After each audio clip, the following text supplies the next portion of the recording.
Okay, moving forward.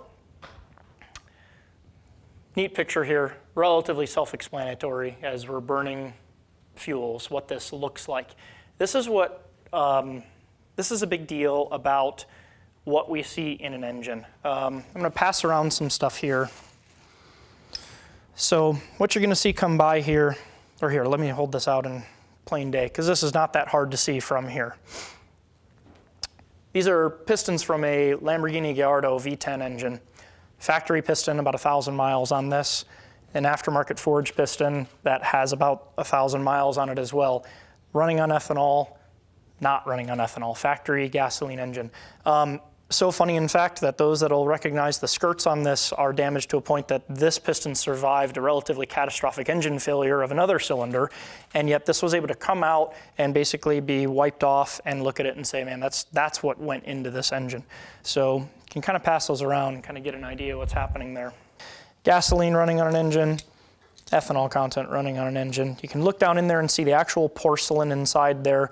You can see how crisp and clean that looks in comparison to about the same mileage in, that's actually an incorrect statement. I was going to say the same mileage in use. The gasoline spark plugs that are in there, for our purposes, it's a pretty common thing that spark plugs become a constant change out, maybe every 1,000 miles of use, or in the case of events or races that we're going to, maybe every 1 to 2 events, you're going to throw fresh plugs in. Dr. Andy, how often do you guys run the same set of spark plugs in a motor? Right. Throw them away. They're totally done with. My OCD side says I would love to do that every single time, but our customer side sometimes goes, geez, gosh, I got to spend $100-some on another set of plugs because I just went to one event. Moving our customers over to ethanol has allowed us to be able to run entire seasons of an engine on it and still keep the same plugs in there. I know, don't wince too hard. I know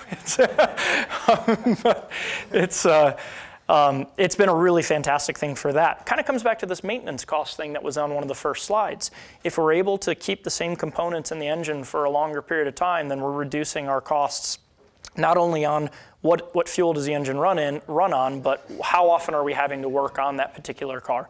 The gunk and deposits that Doug had kind of mentioned, similar concept. You can see a little bit of carbon on here. There's nothing wrong with that necessarily, other than it shows a quite a distinct difference between those things. When we start to have carbon buildup in engines on back of valve faces, on your sealing surfaces, on spark plugs, for instance, those are all things that over time in an engine, yes, it's going to need service, it's going to need repair. In your everyday driver vehicle, maybe that mileage function is 100,000 miles out, but with the added cleaning benefits internally on ethanol, what if that extends out another 50,000 miles potentially or something to that extent? Your maintenance cost is actually less at that point in time.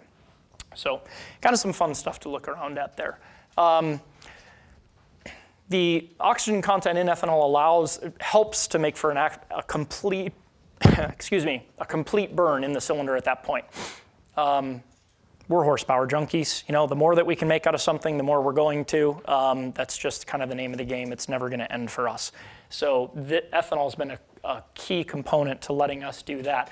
A lot of our stuff is forced induction, turbocharged engines. We are able to push that limit more boost, positive manifold pressure, given the ethanol content in the engine. It basically gives us a safety cushion that we can operate on that lets us go further than we've really ever had a comfort level to push before.